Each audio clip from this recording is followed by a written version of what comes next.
What is good, Fin Nation? What's good? It's your boy Reason, and we are back here for another one, trying to help you out with those Monday blues. I hope everyone is doing fantastic, as we had day 13 of training camp before the Dolphins took off to Houston. They're flying to Houston this evening, so there you go. Dolphins, Houston joint practice Wednesday, Thursday. Game is Saturday. So, we'll have you covered over here on this channel. You don't know what time it is, especially on Wednesday. I believe Richmond, I'm going to make sure to see what day Richmond's going to camp, but I know Richmond is looking to go out to those joint practices. So there you go. We'll have some conversation from Richmond Webb. What's going on, everyone in the chat? I appreciate all y'all for showing up. Let's go through. Let's do a shout out. It's been a minute. So let's go through. Let's shout all y'all out. Robert Thomason, South Florida Dawn. Kelvin, what's going on? Robert Fuller, Newfoundland. Scott Stevens.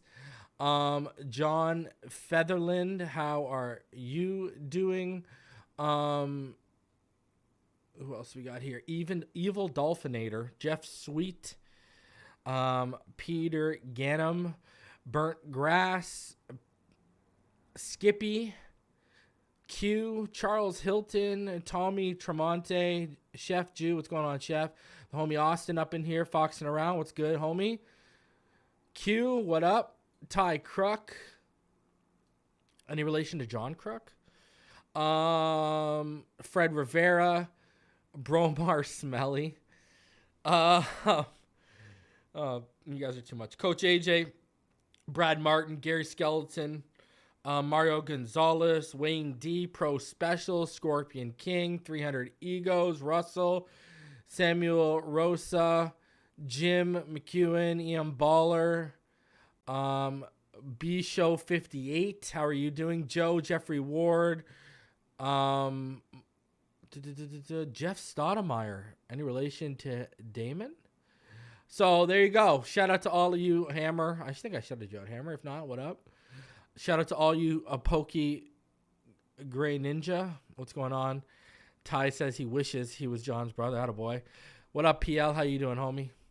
So, listen, we got a couple things I want to talk about before we get into the training camp recap today. And I'm also, what's going on, Robert Michaels? I'm also going to have a article for you all from The Athletic that's behind the paywall. What's going on, Jackie? What's going on, Aladino, Knight, Oos, Brian? What's going on, Robert Michaels?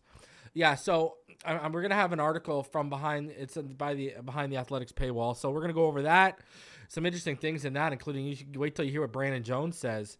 And then obviously we're going to do a training camp recap. The video highlights, as usual, for a little bit here, maybe until joint practice tomorrow, are going to be nothing more than what the team releases. That's what we got to put up with. So, yeah, we got a ton to go over. But before we get into all that, in case you have not heard, Ezekiel Elliott has signed a one-year deal, $3 million base, and incentives up to $6 million with the New England Patriots. Yes, that's right. Ezekiel Elliott is signing a one-year deal with the New England Patriots. Ramondre Stevenson and Ezekiel Elliott will be their 1-2 punch. I got to be honest with you. I mean, I hope they feed Zeke in New England because I'm more afraid of Ramondre Stevenson than I am of Zeke. Zeke's about as washed up as you can be right now. I mean, but, that's neither here or there. The talking point really is how this affects Dalvin. What did I keep telling all y'all? He ain't playing for this no $4.5 million. It ain't happening, man.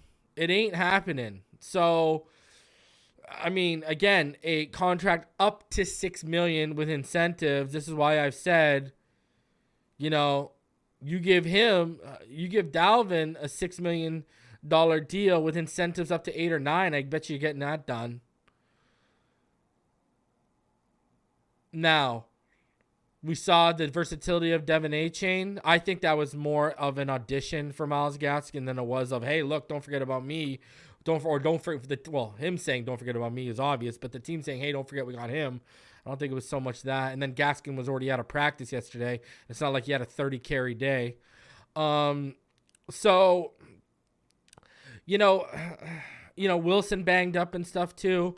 I'm just going to come out and say it. I mean, this does not bode well. They're going to look at the $6 million incentive. That's the number. These guys are going to be flashing around, and they're going to say if the Patriots are willing to pay Ezekiel up into $6 million in incentives, they're going to sit here and say 8, 9, 10 million for Dalvin with incentives, not a base. You know, I don't see that $4 million deal I said that was on the table with incentives up to 7. You know what I mean? Basically, it's a $3 million base salary for Zeke, a $1 million signing bonus, and can be worth up to $6 million with incentives. So between the base salary and the signing bonus, there's $4 million of the 6.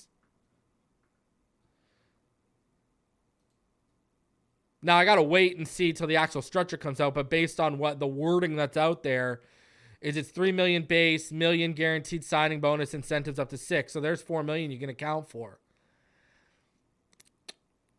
You're going to have to pay Dalvin more. I'm sorry, Dalvin's far more elite than Zeke ever was. Let's be honest with it.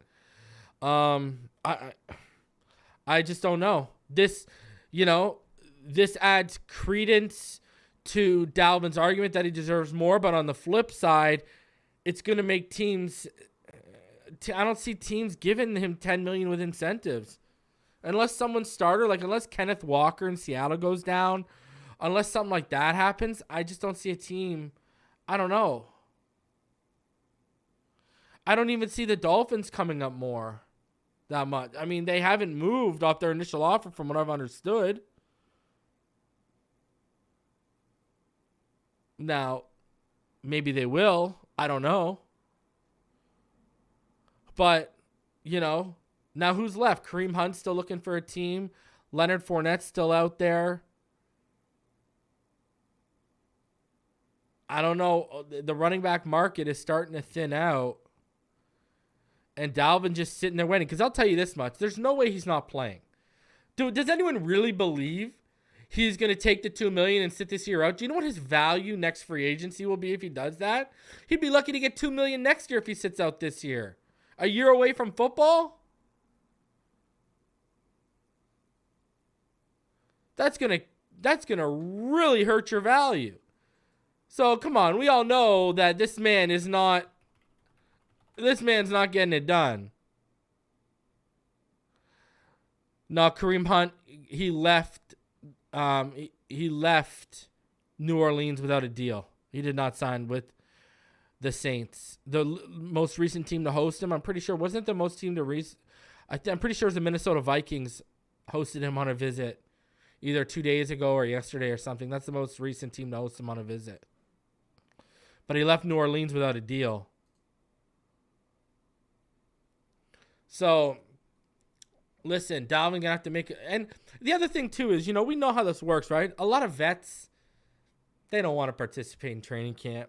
They don't want to put that extra wear and tear. Just wait till week 1 where he's at. If he's going to be taking a cheap contract, let's be honest here.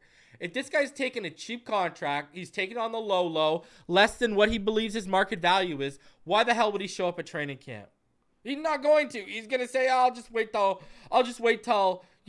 that little lull between the cut down to 53 after the last preseason game, and or he might come in for the last week of training camp, or he might wait for that lull where they got 2 weeks off or whatever. Yeah, it's 2 weeks off between the last preseason game and the first regular season game. He might make a move in there. Why bother? If you're gonna take less money, why bother? You know what I mean?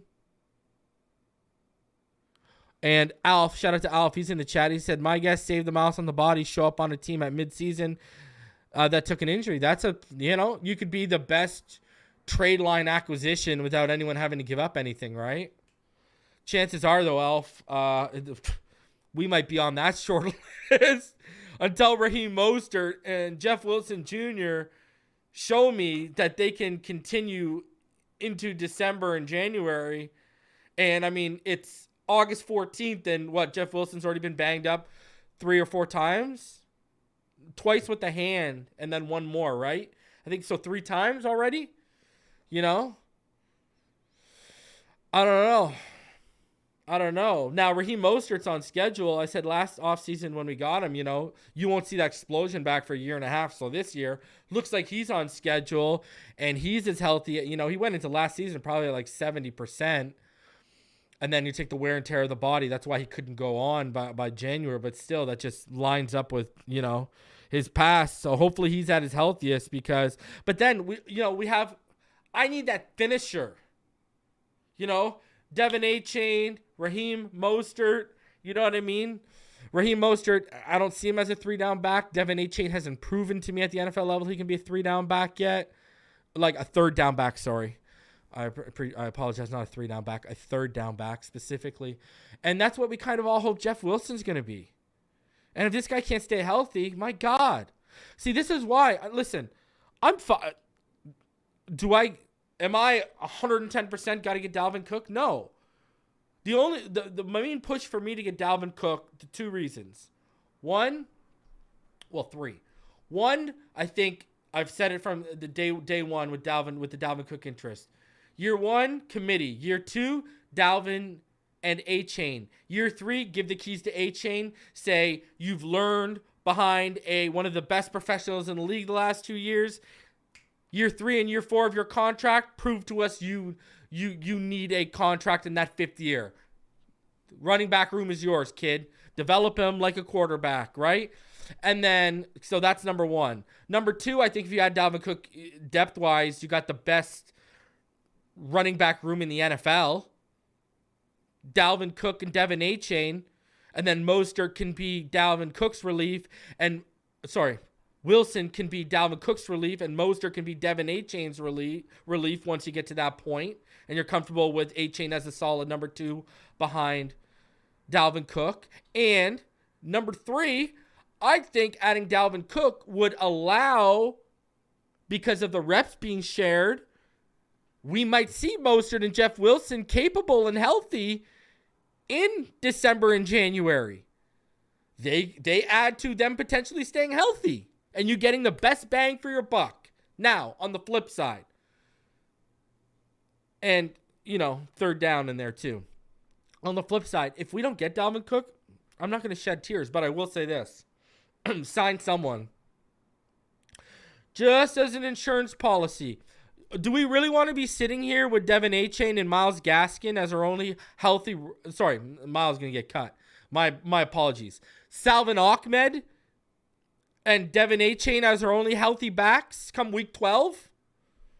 I don't know if I like that. I don't know if I like that at all. Because again, I go back to the 3rd down point. Now what do I do on 3rd down? Jeff Wilson's hurt and I didn't add Dalvin Cook. I didn't add one of those big bruising bodies that can just pound their way through that. I'm just saying. Are we really going to rely on Devin Achane to be there when he hasn't even hit 200 pounds yet? Raheem Mostert ain't built to be that kind of back. He's built to get to the 2nd level and into the open field. Not to fight for those hard-earned inches in the trenches. That's kind of what we like Jeff Wilson, he's got the body to do that, but he's also a little bit quicker than a lot of guys who've got the body to do that. That's why he fits so well. And we've talked about it. Ball game said go get go get Leonard Fournette. I'll sit here and say, go get Kareem Hunt if you don't get Dalvin Cook. Just throw him in there.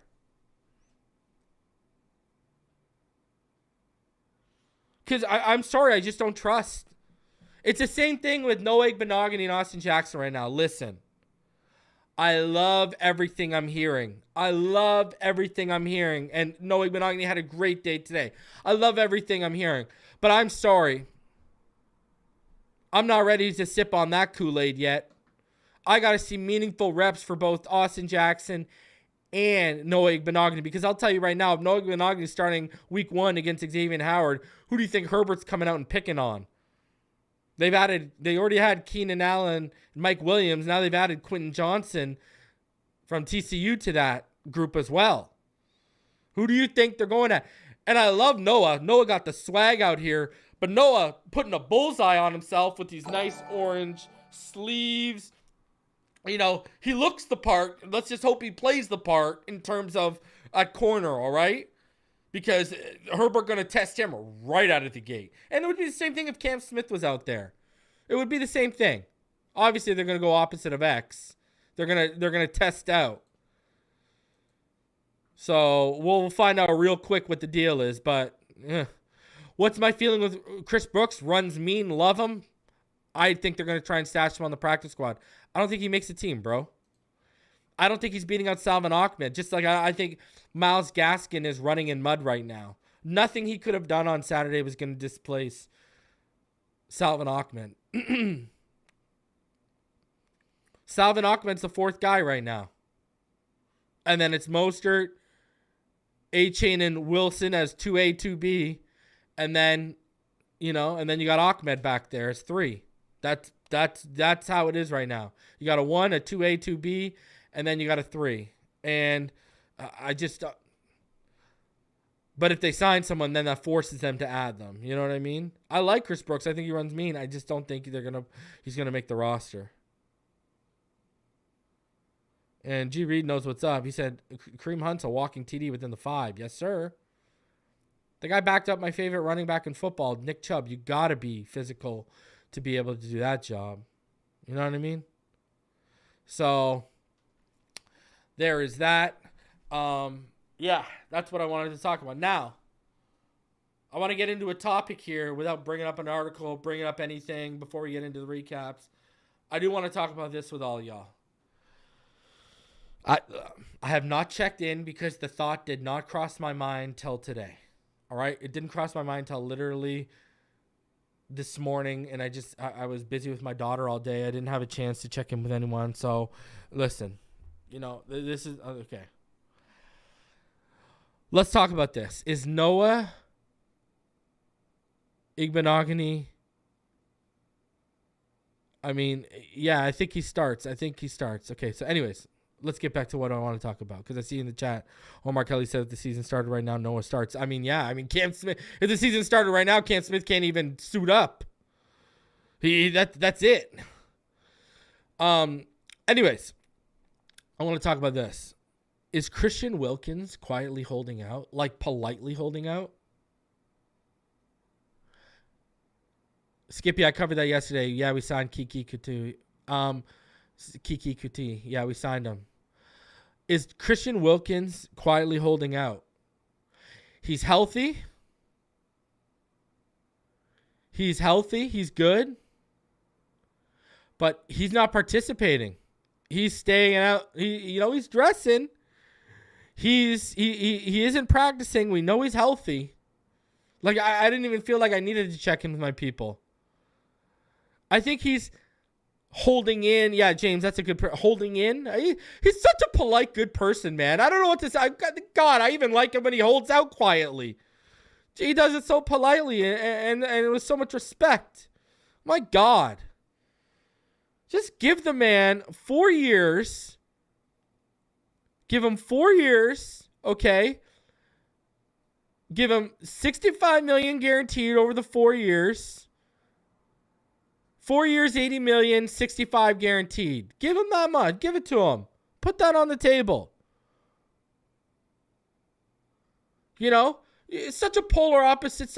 Way more of a professional than Byron Jones was. Way more of a professional. And, I get Mike Gesicki showed up and played, but he's even more of a professional than Mike Gesicki because Mike Gesicki looked like he was kind of like packed it in a little bit.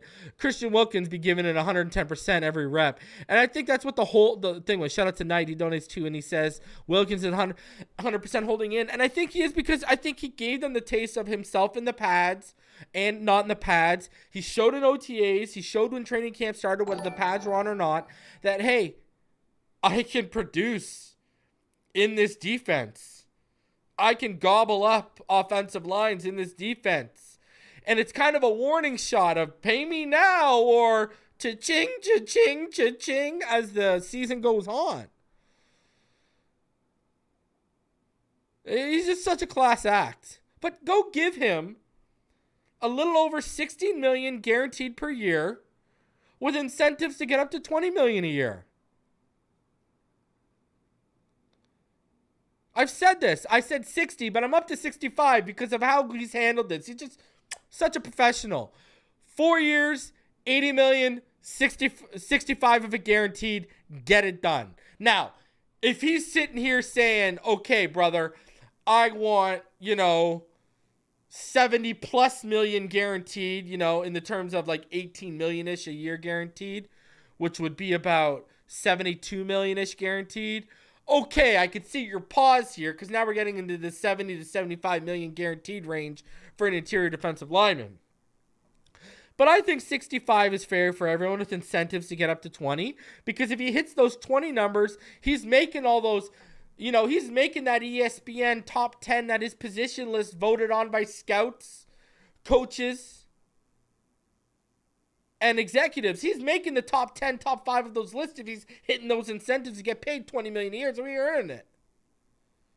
Give him those incentives. If you want him to be a better pass rusher, if that's the holdup, make the incentives pass rushing incentives. Right? I don't think we got to worry about whether he's going to be healthy or not, because he's a freaking warrior. But I'm at the point where I'm sitting here saying, listen, he's handled it like a freaking professional. I will be sad if this man leaves. He's such a great leader, such great energy. And I got a feeling they're going to piss him off if they franchise tag him. I got a feeling, man. They are going to piss him because he's handled it so well. So well. And I think I'm starting to get the sense that's what they're planning, man. I got a sense that's what they're planning. Hey, play ball with where we're at financially right now, or we're just going to franchise tag you next year. That's what I got. That's what I feel like where they're at. So, I don't know. I don't know, man. I believe the projected franchise tag for 2024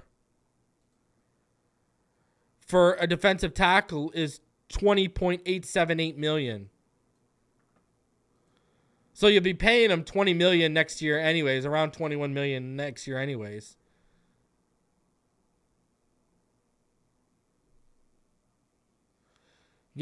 So give him $16 million guaranteed a year over 4 years, $20 million in it, up to $20 million in incentives per year. I think that's fair. I do. Because if he reaches those incentives, we're benefiting. And this defense is about to look a whole hell of a lot different next year. Xavier Howard is probably not going to be here. Zach Sealer, especially if they have to franchise tag or get something done with Wilkins, he won't be here because I've heard he wants top 15 money, guys. All right, I've heard he wants top 15 money. Yeah, he's no longer underrated, and he don't think he needs to be paid like he's underrated either. So it's going to come down. You got to pick one or the other. You got to pick one or the other, man. That's why when I've seen people saying, oh, get Wilkins done and then get Zach Seiler done, I laugh to myself. You really think we're getting both of those guys done? In what reality? Okay? They got Jaelan. If we all expect Jaelan Phillips to have the year he has, and I'm telling you, this is why they're sticking to their number with Wilkins. I've been saying it. They see what's coming on the horizon with Waddle, Phillips, and Holland. They see what's coming on that horizon, and they're stuck on their number, and they're saying, hey, if you don't do this, we'll just franchise tag you next year. Because that won't affect their numbers yet. But it's into year 2 of his contract when it'll start affecting his those numbers. So they're sitting there saying, yeah. I told y'all. Jaelan Phillips and Javon Holland are the core pieces of this defense 5 years from now still. Tua, if he's healthy, and Waddle are the core pieces for the offense 5 years from now. A-Chain's only on a 4-year deal. And Kader Kohu, he'll probably be on this defense 5 years from now, but there's no deal in place. But I'm telling you, those are the 4 guys, the 4 main core guys, 2 on each side, that they're moving forward with. And Wilkins will probably be a part of that, make it the three of them, the trio on defense, if they sign them. But they'll be an out in year 4 or something like that. They'll be an out. If it's a 4-year deal, they'll put in an out after 3 or something like that. Watch. But this defense is going to look different next year, guys. So be prepared. And it's going to look real different in 2 years and 3 years. So, and they got to pay Robert Hunt. He's going to be a free agent. I said they should have got that done. I don't know why they sat on their hands. If this guy has a Pro Bowl year this year and reaches that ceiling we all know he's capable of, that he's flashed too, all of a sudden you probably could have signed him for about $6-ish million a year. Now you're going to be talking about potentially double digits in terms of $10+ million a year if he goes and has a Pro Bowl year. Should have got him locked up. I would have locked him up. And then Connor Williams don't have a contract. Oh, it's coming. It's coming. 400 of you in the room. Smash that like button. Subscribe if you are new. Let's get into the recap for today, as the defense had a good day, but the offense bounced back in a big way, led by Tyreek out in the orange jersey. And I hit up the homie David Ferrones. Oh, another big announcement. Guys, Friday, 5 p.m., special episode. Y'all ain't going to want to miss this. Your boy doing it again. All right? Doing it again. I'm going to have JT O'Sullivan, former NFL quarterback, owner of the quarterback school, one of the smartest quarterback analysts that's out there right now. He's going to be on Friday, 5 p.m. We're going to be talking Tua Tagovailoa. We're going to be talking Skylar Thompson. And we're going to be talking Mike White. You're not going to want to miss that one. So the quarterback school, we come in here, baby. We come in here, all right? So y'all going to not want to miss that one. JT O'Sullivan, former NFL quarterback, will be on the channel this Friday, 5 p.m. And we are going to be talking a lot of Tua. Going to be talking some Skylar. We're going to be talking the quarterback situation in Miami. And you're going to get it broken down by one of the best minds out there for analyzing the position. All right? So be out on the lookout this Friday, 5 p.m. I'll be going live with JT O'Sullivan. You are not going to want to miss that one, guys. All right? You know I'm always stepping up games. Hey, I see a couple of YouTubers out here got, hey, I had Omar on 2 years ago. I already done that. I got to add a new layer. We got to step it up again. And we're stepping it up with JT O'Sullivan, man. We did it with Nick Kicks. We stepped it up. And now we're stepping it up again, bringing some good. Hey, I even had, I think, one of the smartest minds out here, Zach Schaumler, on last year. If you haven't seen that, from Strong Opinion Sports, former collegiate quarterback. That was a great episode. One of the smartest minds out here. So we got to step the game up, man. We always got to take it to a whole nother level. JT O'Sullivan, Friday, 5 p.m. Don't miss it, all right? So let's get into some training camp highlights from today, all right? And then we'll get into the recaps. Let's get into it. Monday morning work. Let's go. Start off the new week. Yeah, man. Start off the new week right. The man in the orange. Shout out to Cheetah. Shout out to Cheetah. There ain't no one better. Wait till you see the new addition I got in mind that I'm bringing to the channel during games this year. Y'all gonna love it. Y'all gonna love it. Nice to see Braxton out there, fully back on there with the helmet on. Getting the work in. No pads the last 2 days, though. No pads the last 2 days, so. Hey, X. Oh, with the one handy. With the one handy. Come on, X. Come on, X. God, love that, man. I hope we get a championship for X. I've said this so long. He's one of the players I really want a championship for. We didn't get one for Rashad White, and it honestly, we didn't even get a playoff win for Rashad White, and it broke my heart, man. Shout out to Noah making the moves. it broke my heart we never got Rashad Jones anything, man. Rashad Jones was such a special player. I loved watching that man play. For like a 2-year period, he was the best safety in football. Can't tell me no different. Aubrey Miller out here. Watch this. On Mike Rose. See that red mat there? Watch this. Here we go. RKO! He just took his head off. Getting the high school teams out there all pumped up. Love it. Love it. Raheem the Dream. And Tua finding the cheetah. He's off to the races.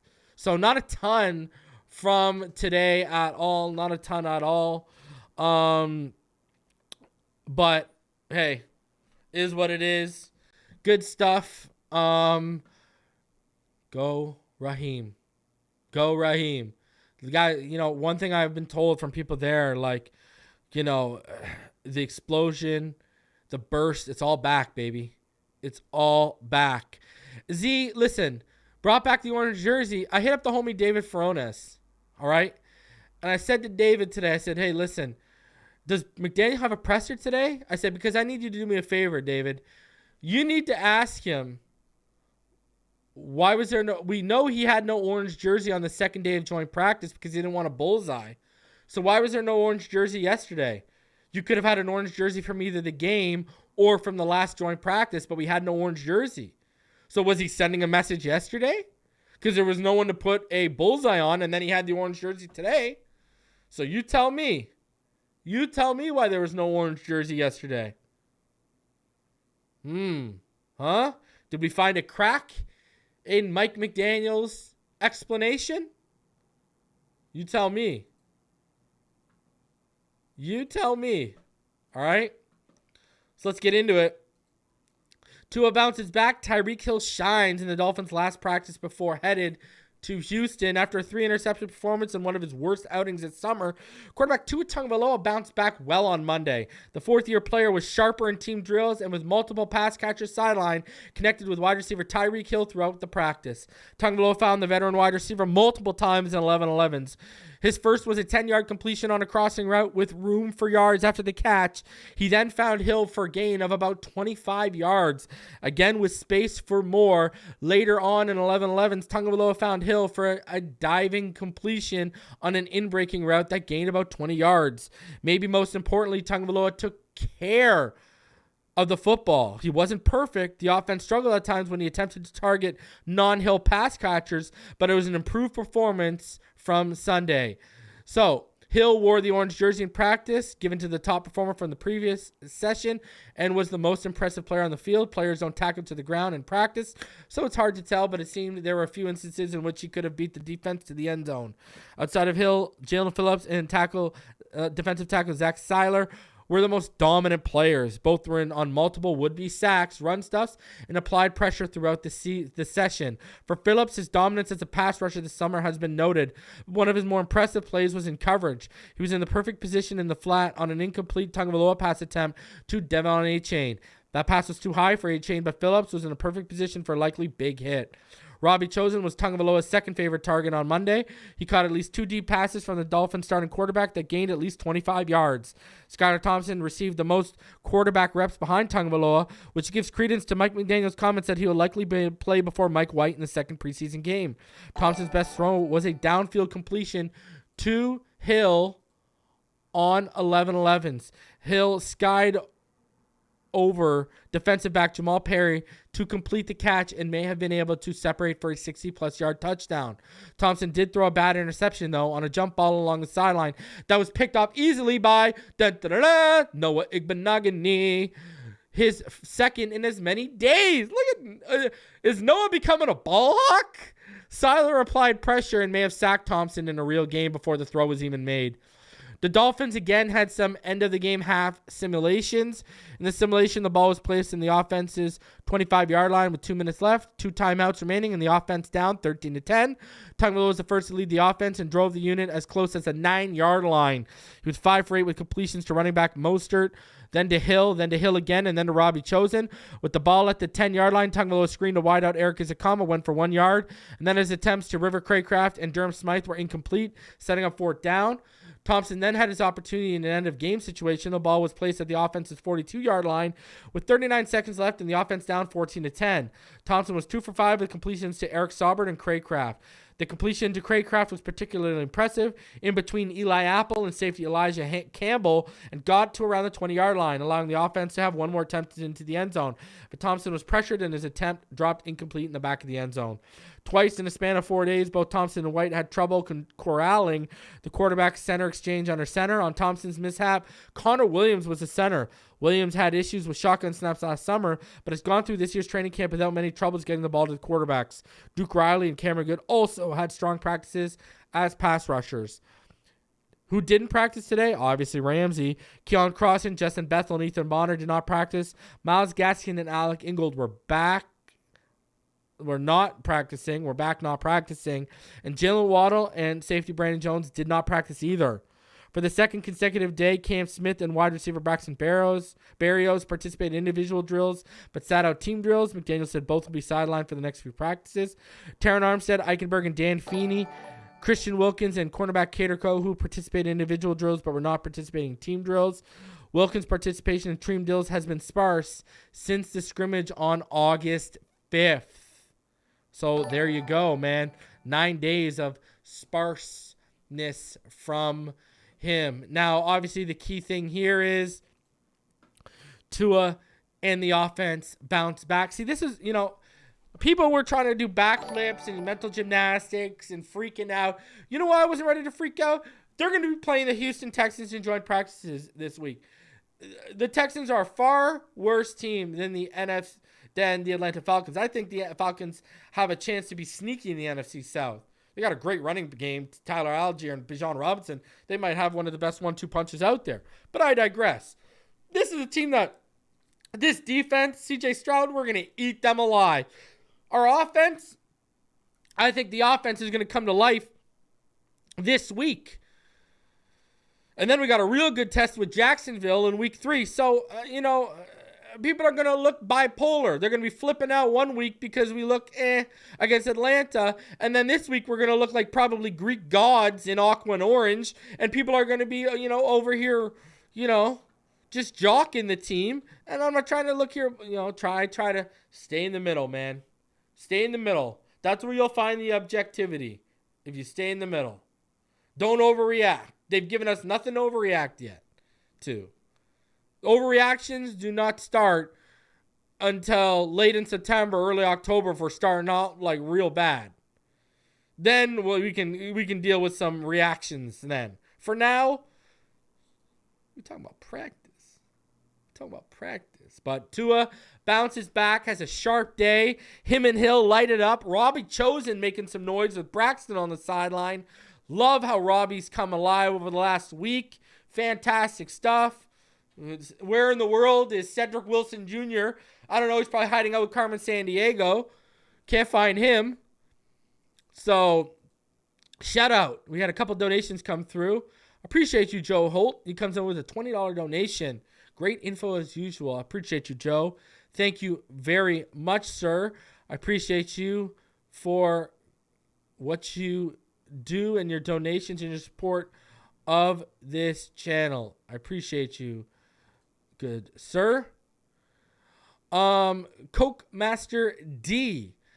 Noah deserves the orange jersey. He leads all DBs in interceptions.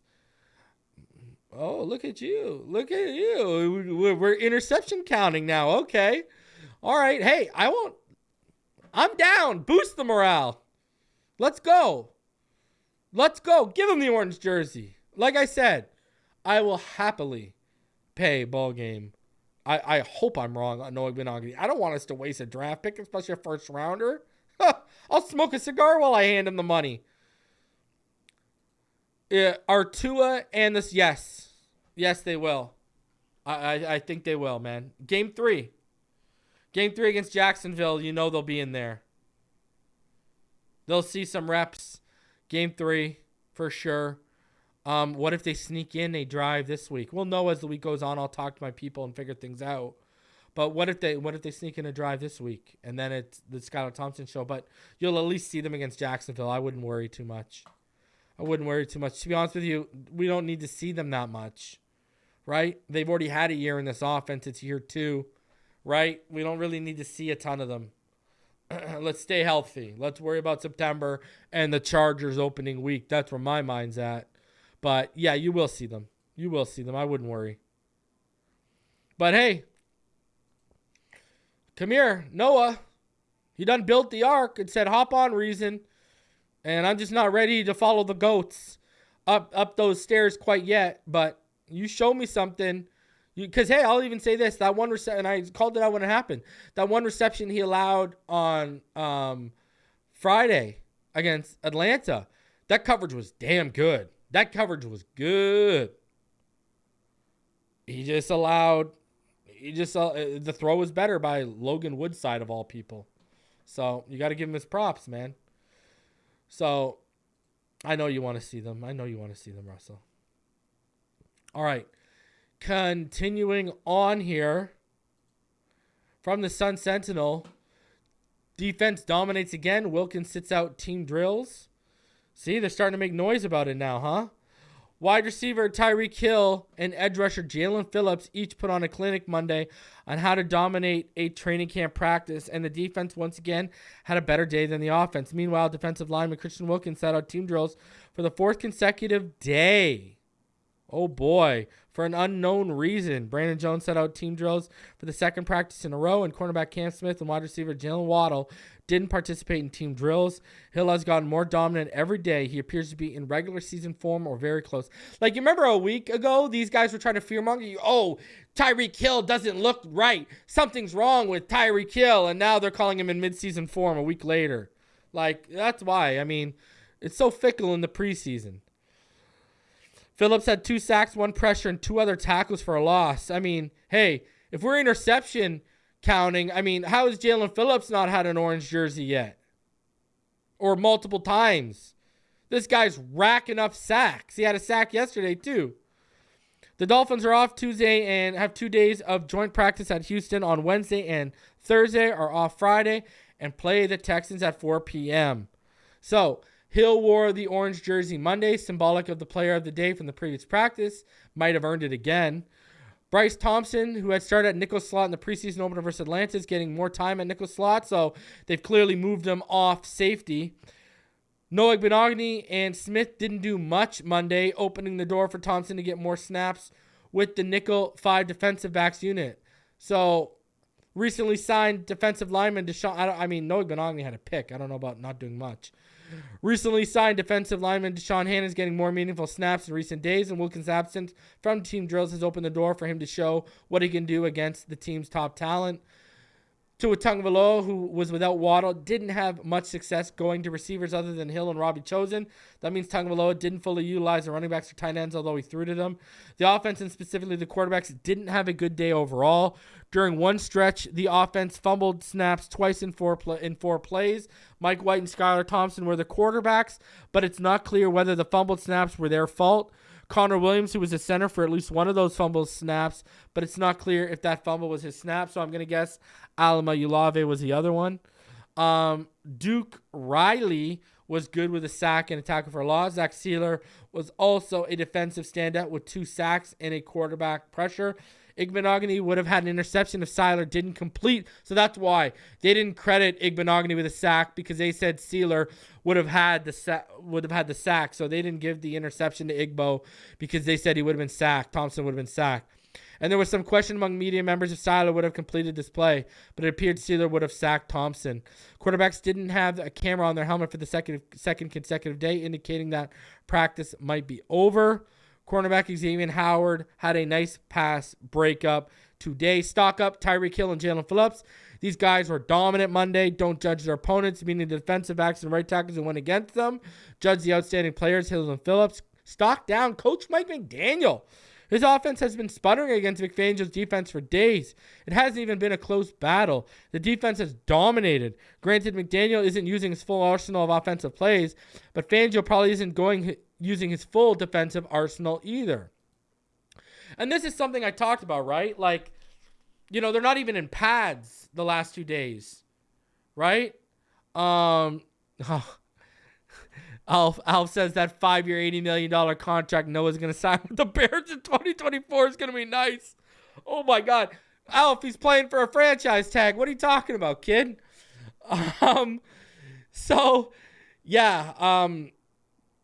Listen, again, I've said this before. I trust if Alf is there. I'll trust Daniel. I like Daniel. I trust David. But I know Alf, how well he watches film, and I trust his opinion. 3 yards per carry is one of the only Dolphin podcasts I listen to. That's because Alf's the man. We're relying on way fewer set of our eyes than we've had at practice lately. So we don't know what coverages are being ran, and we don't know if they're pulling out their bagger. We have no idea. None whatsoever. Right? Because McDaniel and Fangio have talked about the ins and outs of his defense, so it's not like McDaniel doesn't know how to beat it or where the weaknesses are, and they're clearly not displaying them at a consistent level. So, let alone trying to execute them at a consistent level. So, the vanilla continues a little bit to an extent, right? So, but Jaelan Phillips, man. Come on, son. Jaelan Phillips, that man, I'm telling y'all, take the over on 12.5 sacks this year. What are my thoughts on Chris Perkins? I've only been reading him since he came back with Omar. I only read him sparsely before he left. I didn't read a ton of him. Same with Armando. I wouldn't read a ton of Armando. You know what I mean? Like, I'd read him here and there, but very sparsely. So, I don't have a problem with Chris Perkins at all. I don't. He seems pretty objective. I'll give him that much. From what I've gathered since he's been back, he seems pretty objective. So that's my thoughts on Chris Perkins. But Jaelan Phillips, man, I got to tell you, big year. Big year coming from him. And he's made more noise than Bradley Chubb. And Bradley Chubb is the vet in this defense. That's got to count for something. It's got to count for something, huh? So, from SI, their highlights and observations. So, Hill deserved the orange jersey for the practice performance on Sunday, and he again was the best offensive player Monday, making catch after catch, usually in the deep middle area of the field. So they were feeding him in the middle of the field. So there you go. Now we're hearing, specifics. The other standouts were Zach Sealer, Jaelan Phillips, and Duke Riley. Noah Igbinoghene had a third interception in the past 9 days, though it came on a play that easily could have been described as a sack, based on the pass rusher stopping before getting to the quarterback. Tua Tagovailoa had a much more productive practice than he did Sunday, though the offense didn't function as smoothly as he did early in training camp. Tua's first pass attempt in 11-11s was a deep slant intended for Cedrick Wilson that was broken up by Xavier Howard. Phillips' big day started with a tackle for loss against Jeff Wilson. He got close enough to the quarterback that media members were debating whether to award him 2 or 3 sacks on the day. Sealer also had 2 or 3 plays where he got close to the quarterback before stopping as he won battle after battle at the line of scrimmage. Van Ginkel beat tackle Cedrick Ogbuehi around the corner, prompting Ogbuehi to hold him.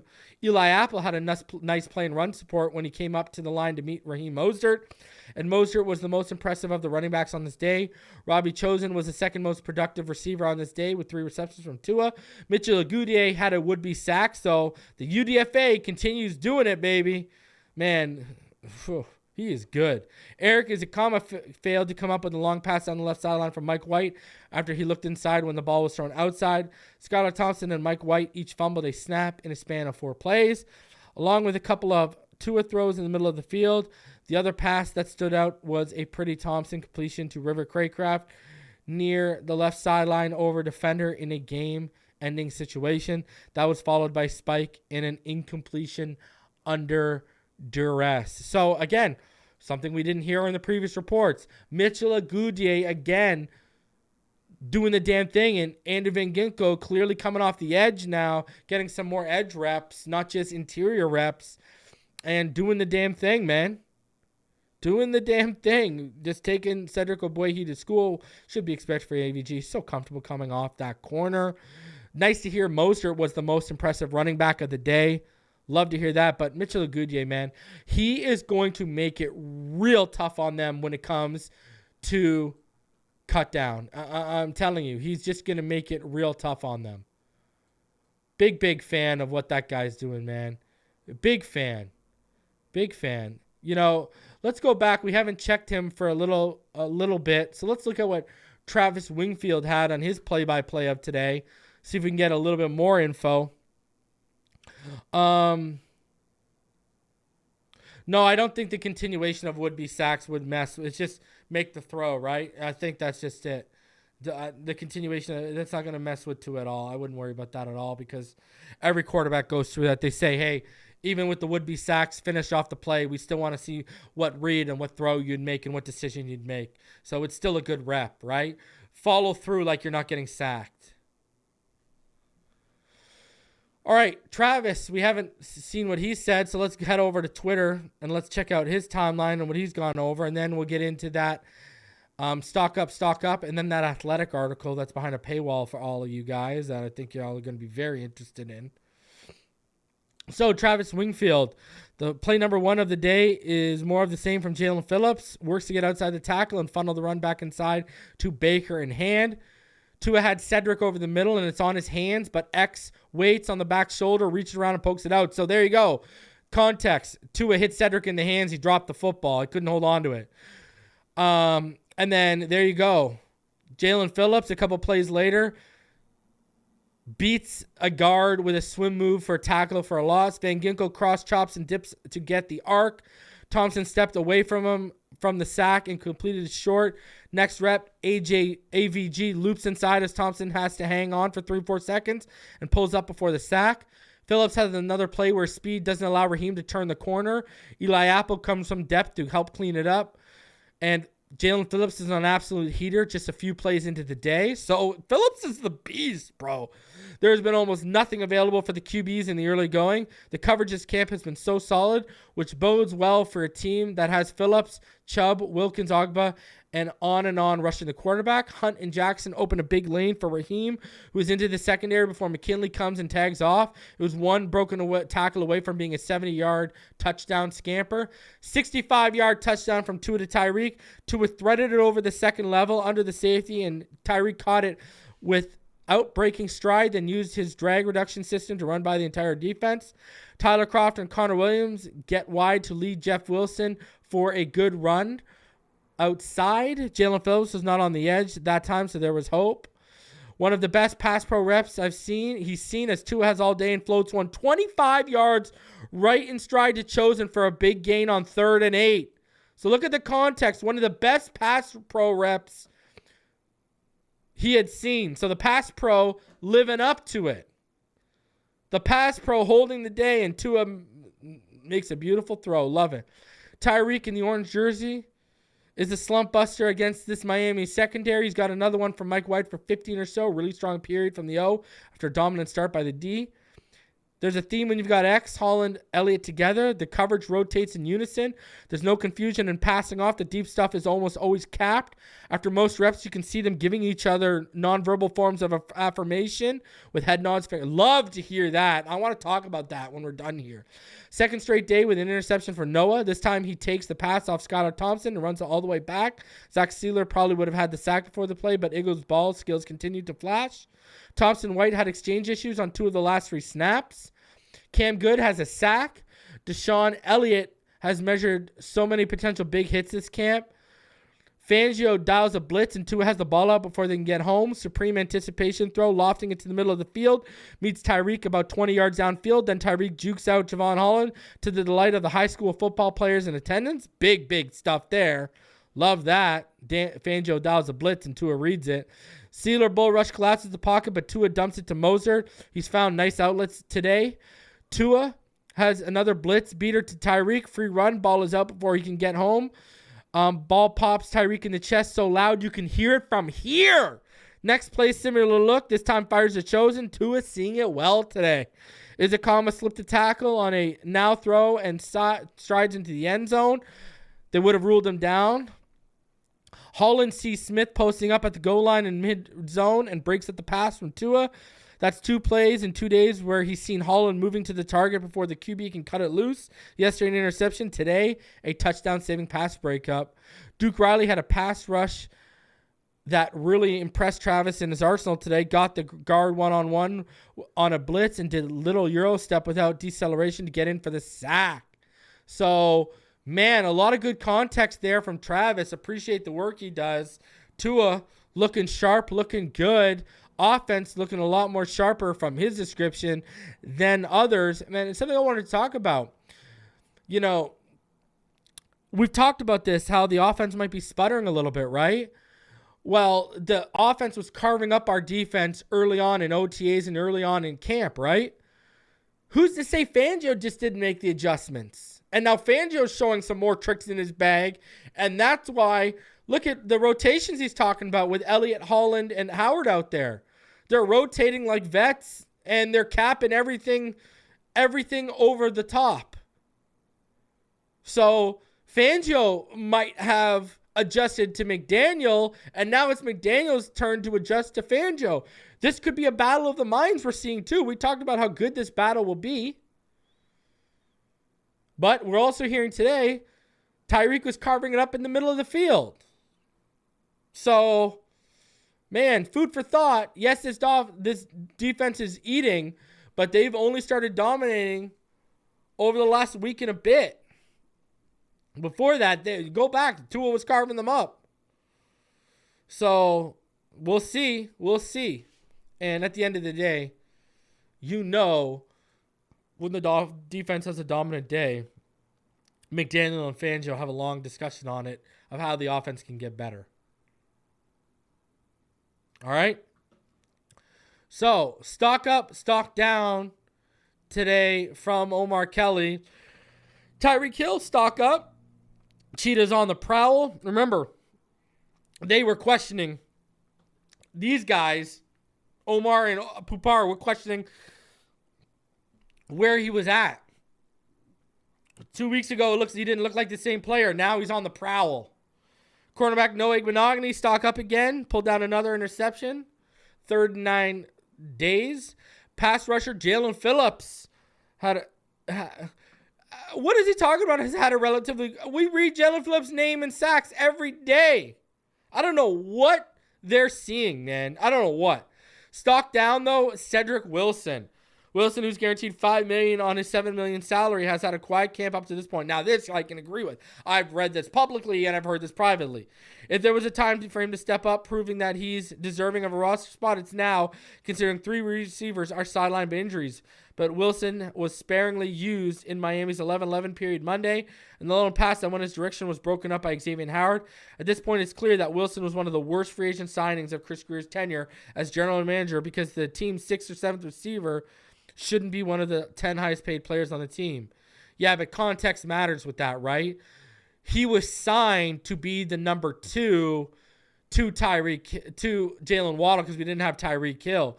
Then we got Tyreek Hill, and that changed the game. Then you drafted Eric Izakama. And look at what they're turning Eric Izakama into. Now we've added Braxton Berrios and Robbie Chosen. Yeah, I mean, I don't know what to tell you. The context matters. They kept adding talent. They didn't wait around for Cedrick to catch up. So at the end of it, I kind of like what Grier and McDaniel did. They said, sure, we gave him that money, but are we going to sit on our hands and wait for him to get better? No. Improve it. Improve the room with Berrios, Chosen, draft Eric Izakama. They love River Craycraft. Man, I think if it came down to them and the money was the same, River Craycraft would make the team over Cedrick Wilson if they had the choice. Over 400 of you guys in the room. Finally, behind the athletic paywall is this, and there is a quote we got to get into here. The Athletic, ladies and gentlemen. All right? They came out with this article today, did The Athletic. Tua Tagovailoa is learning how to fall. Could jiu-jitsu help save his career? And there's a part of this I want to read. 95 days before Damar Hamlin collapsed on the same yard line, on the same field, Tua Tagovailoa was thrown to the turf at Paycor Stadium in Cincinnati. His elbow slammed down first, then his back, then finally his helmet ricocheting off the field and leaving him unconscious. It was a legal play with a vicious consequence. A horrifying scene similar to the one that played out 3 months later. An uneasy silence swept over the stadium while a stretcher team hurried onto the field. Players knelt, players prayed, laid the Miami Dolphins quarterback lay on his back, eyes shut, arms up, fingers frozen, darting out every which way, an immediate and obvious sign he had suffered a traumatic brain injury. That night and the events that preceded it would foment the NFL's concussion debate, cost a neurotraumatic consultant his job, earned the Dolphins head and coach Mike McDaniel mountains of criticism, and pushed the league to rewrite its concussion policy within 9 days. It also spurred the 24-year-old Tagovailoa to start questioning his career. After another concussion in late December ended the season, it took him more than a month to clear the league's protocol. While he waited, some of those closest to him urged him to walk away, but quit now at 24 after finishing the season with the highest passer rating in football, leave behind the fastest receiver room in the league, and the coach who made it his personal mission to convince everyone in the building, from the team over to Tagovailoa himself, that the QB could still be the player everyone envisioned he'd be when he delivered Alabama a national championship at 19 years old? No, Tagovailoa couldn't leave. Because of all that, and because he's always envisioned playing long enough so his infant son, Ace, could remember watching him, with that decision, the stakes for Tagovailoa's 2023 season crystallized. No player in football has more on the line this fall. The coming months will set the course for the stage of his career, or they will end it. Stay on the field, something the quarterback has yet to do in any of his 3 seasons, and the title-hungry Dolphins have a chance to win it all, with a 9-figure extension on deck for him when it's over. And Miami's likely looking for a new quarterback next spring. Tagovailoa began his road back by watching replays of the hits that left him weighing his future. Haunting as they were to relive, he scoured the film for commonalities, asking himself what, if anything, he could have done differently. The Dolphin staff spent the winter pouring through the plays too. Every sack, every fall, every concussion. Around the same time, they came to Tagovailoa with an idea, something they took him by surprise. He went home, opened his laptop, and Googled jiu-jitsu falling. Now, this is not completely correct. Okay, Nick Hicks and his people that perform, those minds came up with this. All right, I know the Dolphins keep taking credit for it, but Nick Hicks was the first one to do this, and I know Coach AJ is in the chat. He can probably verify that as well. Wait a minute, what? That was Skylar Thompson's initial reaction. It was late April. The Dolphins were back in town for the start of off-season workouts, and the coaches were telling all 3 quarterbacks they were going to start teaching them how to fall differently. They mentioned some new drills. They mentioned them being based on jiu-jitsu.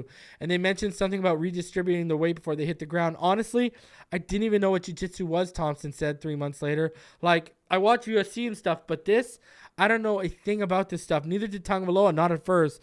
But after the coaches approached him with the idea, Nick Hicks, he dug in. In jiu-jitsu, as in many martial arts, falling is a skill honed with repetition. One maneuver includes the arms, not the wrist, to brace for impact, which reduces force on the back and neck. Others include continuing momentum in another move, say a somersault. Each is designed to keep the head from whipping backwards.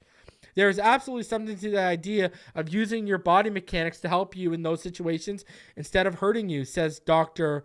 Walavin Sivakumar, Director of Neurovascular Surgery at Pacific Neuroscience Institute at Los Angeles. Yes, you can lessen the impact.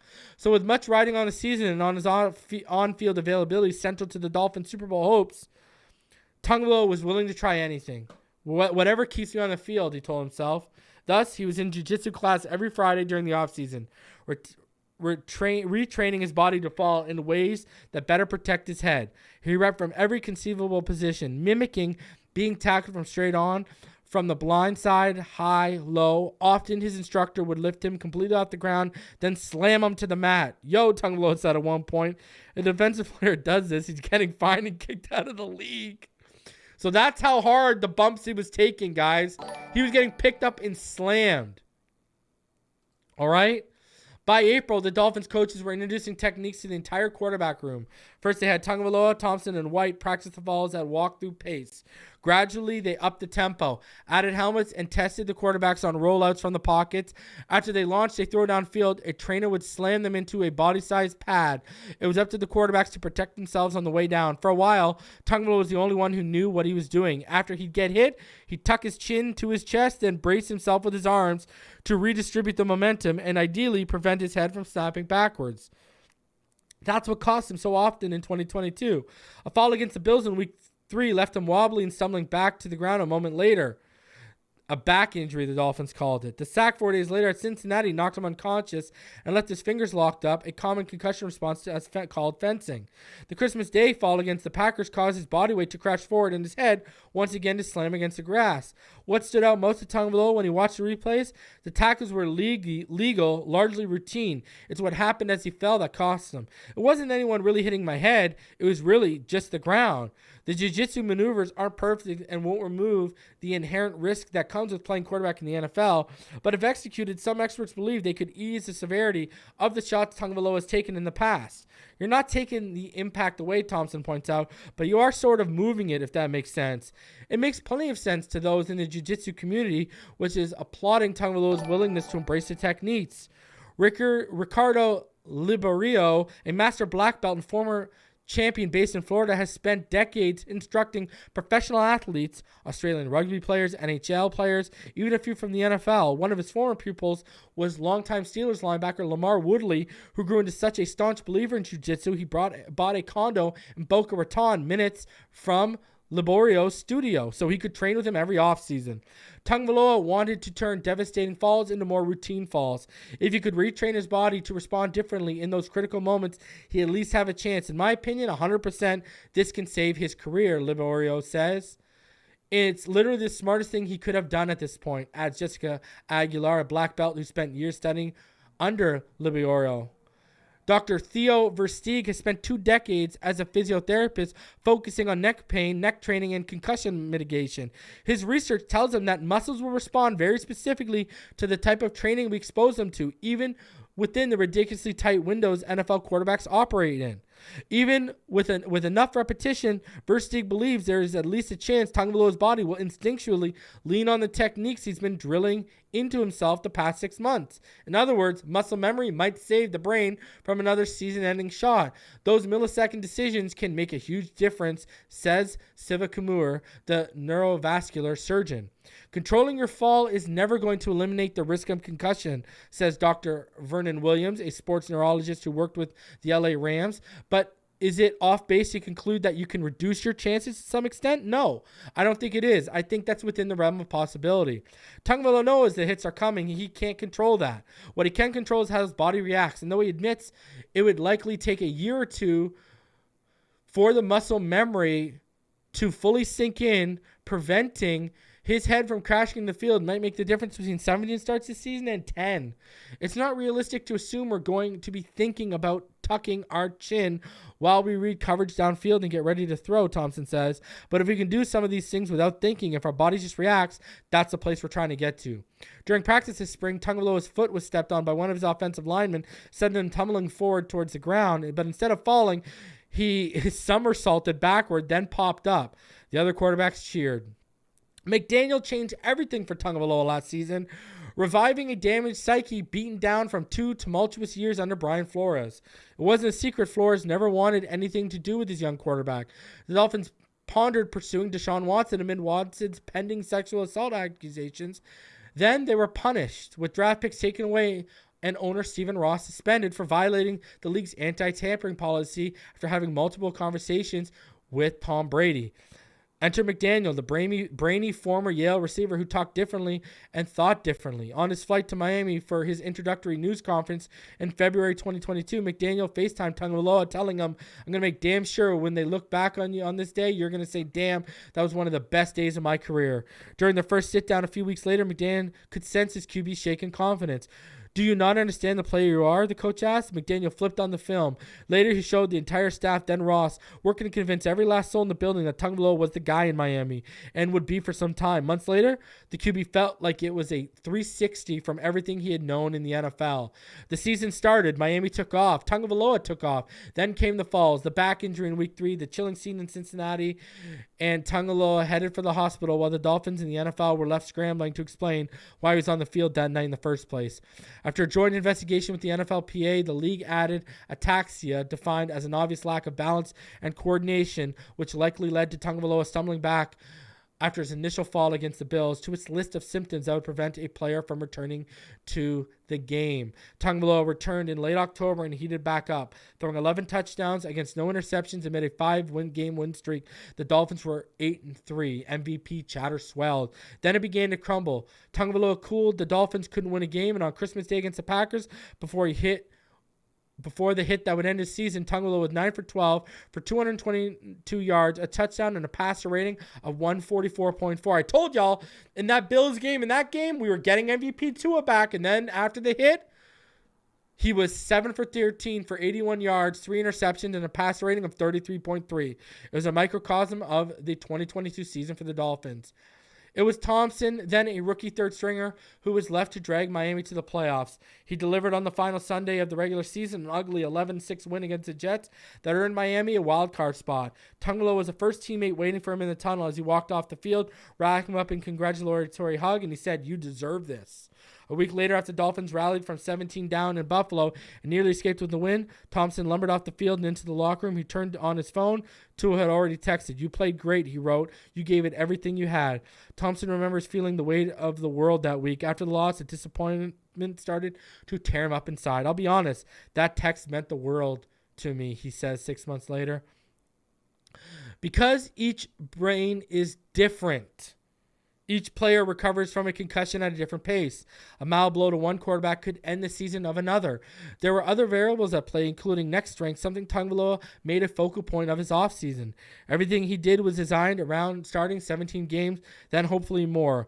On top of the weekly jiu-jitsu classes, he altered his lifting routine, working to add strength to his neck and core. He put on some weight, and this fall, he'll wear a different helmet.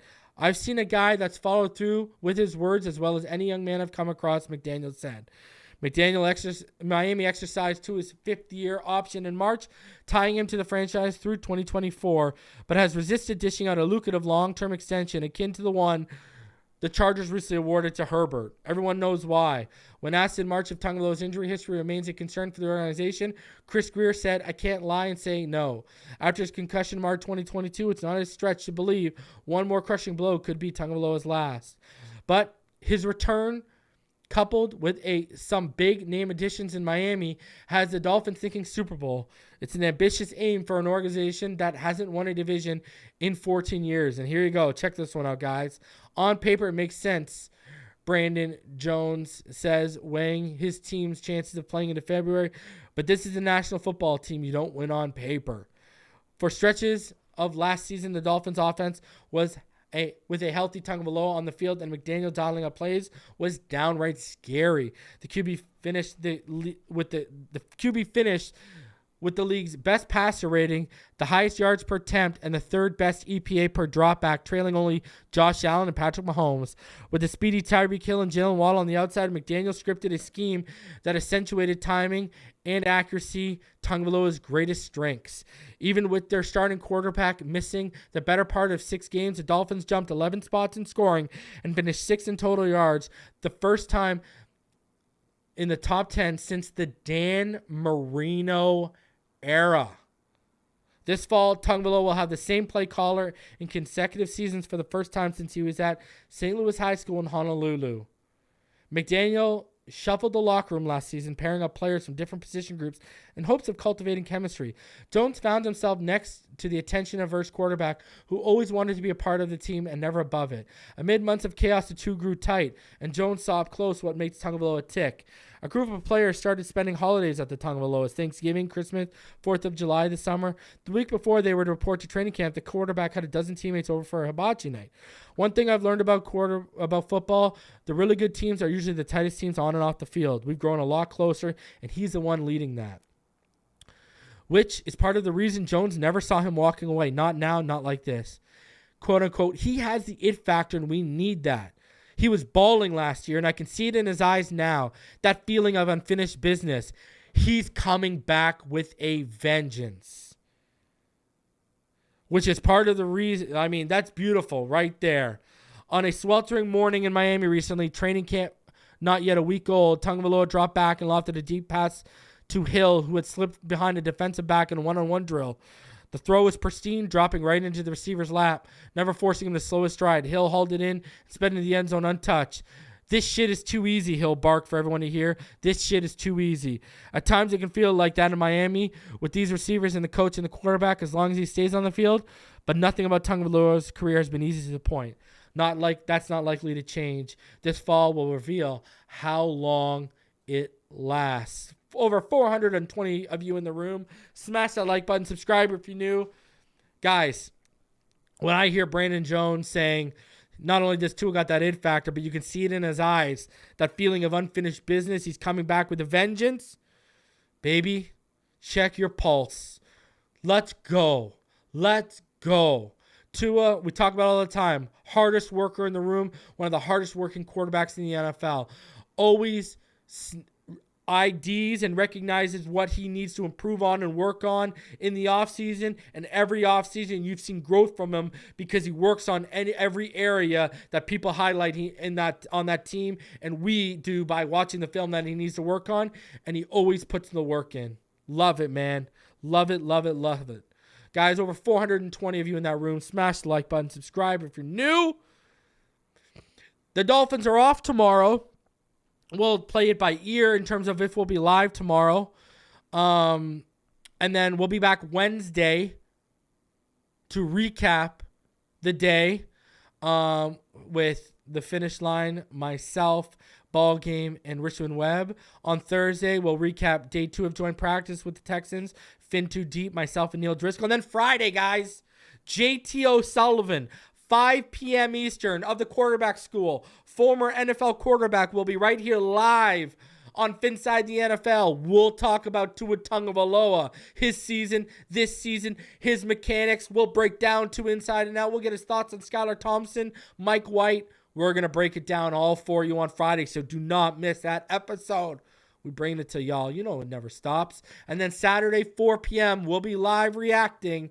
Texans, Dolphins. That's going to be a good one. You know we're going to light the Texans up, baby. So be out on the lookout for that. Smash that like button. Smash that like button. Over 410 of you in the room. Smash that like button on the way out. I love each and every one of you. Thank you to all of you who donated, all of you who shared this show, all of you Patreons, all of you channel members, and all of you who hit the like button. I love each and every one of you, and thank you for supporting me in this channel. I will see all y'all in the next one. Until then, you already know what time it is, baby. Fins up all day, every day. Let's go, baby. Have a fantastic evening, everyone.